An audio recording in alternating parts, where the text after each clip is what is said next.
For decades, humanity has looked to the stars, transfixed by a single question: are we alone? We spend billions on telescopes and space probes, obsess over crop circles, and create endless movies about bizarre extraterrestrial beings invading our planet.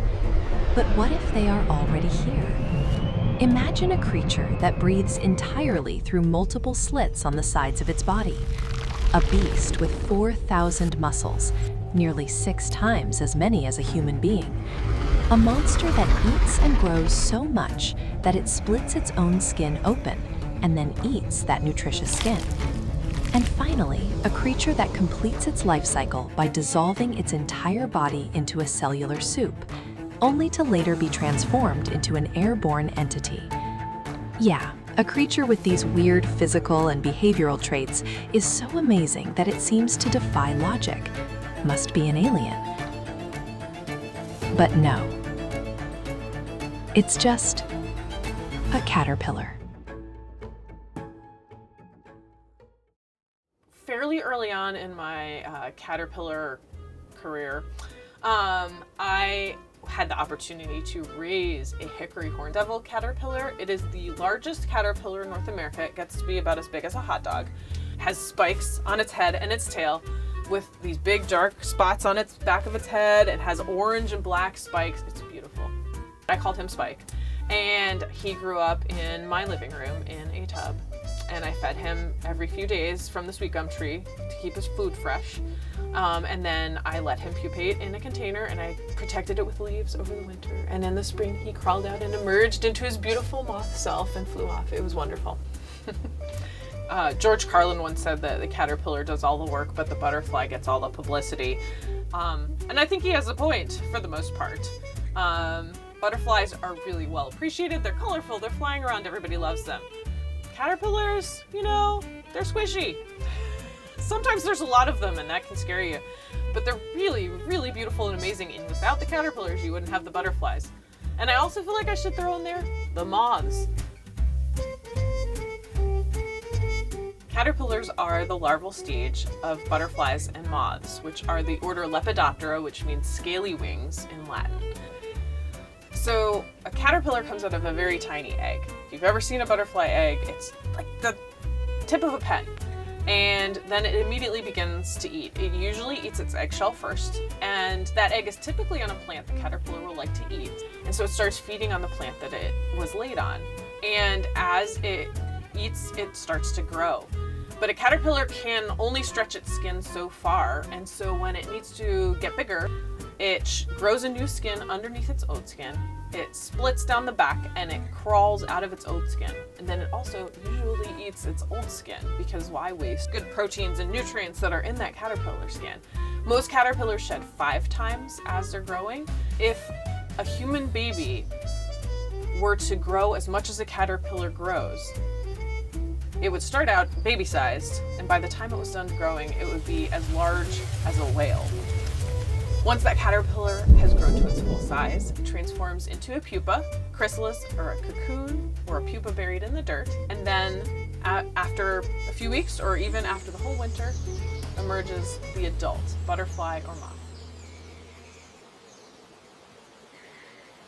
Caterpillars are the stage of life where they're not reproductive, they're not looking for a mate.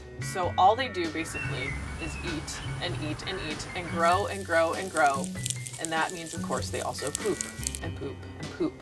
One of my favorite caterpillar facts is that the word for caterpillar poop is frass. It's a great word.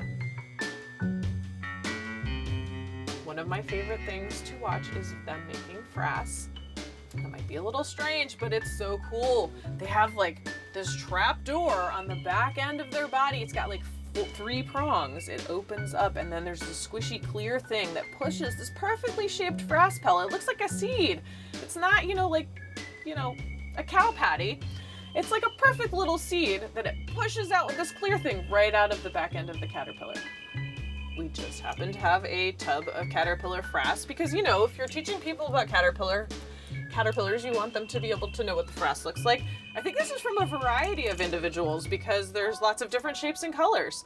But each one is this perfect little pellet that looks just like a seed, like ridged and tubed. Kind of smells like tea, actually, because I mean, it's just digested plant material. It's really not that gross. It does not stink. A caterpillar has 6 true legs. They're kind of these spiky legs at the front of their body, and those are their real insect legs.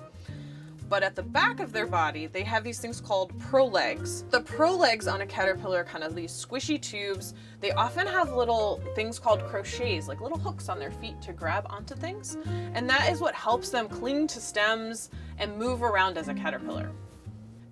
They also have some other really cool features. There are multiple little slits in the side of their bodies, basically holes. There's one, a big one up near their head, and then there's one on each segment of their abdomen. And those are their spiracles and their breathing pores.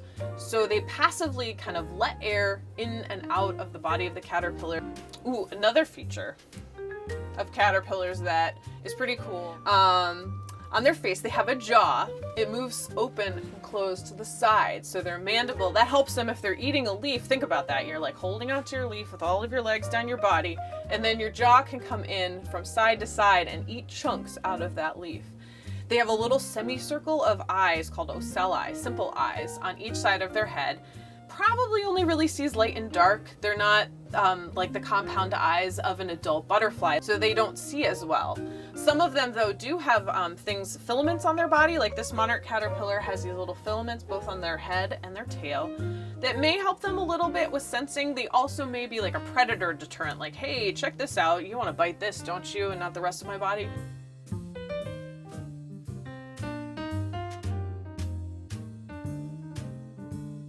So caterpillars look very different.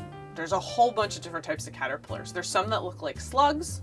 There are some that are very hairy.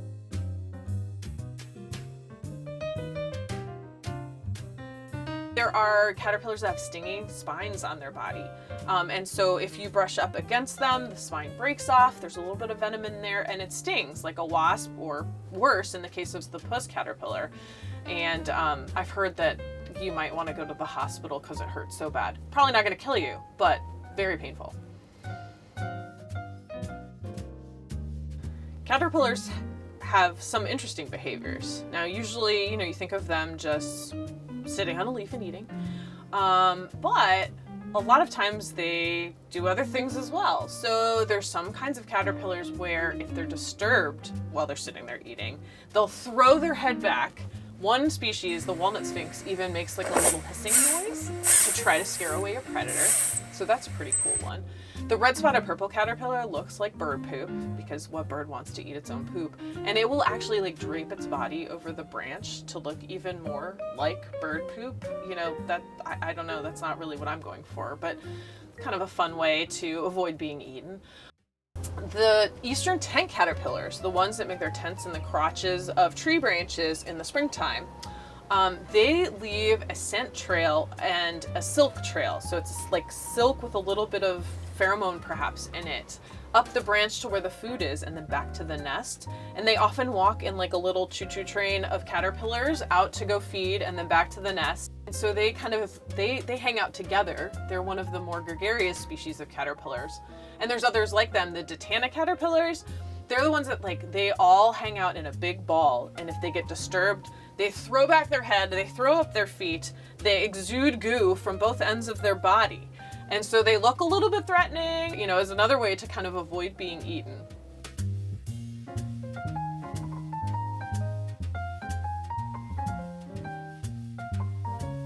Another type of defense is the swallowtail caterpillar. So most of the swallowtail caterpillars, maybe all of them, have this forked organ behind their head. It's usually orange, it's called an osmeterium. And when they get disturbed, they flail their head back, they stick out this forked orange thing from behind their head, and it kind of smells and is distasteful to predators. It has a little bit of acid in it. I think it's kind of like, I don't know, stinky feet. Super concentrated parsley, I've heard it described as well. You might have caterpillars on, say, your tomato plant or your parsley plant, and that's not really what you want. They eat all your parsley, they eat all your tomato leaves.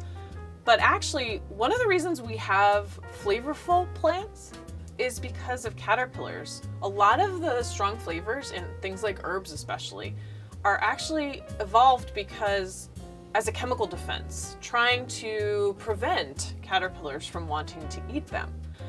They are also a really important food source for birds, particularly when they're feeding young in their nests. So a lot of bird species rely on caterpillars to feed their babies. In terms of adult butterflies and moths, they play a really important role in pollination often.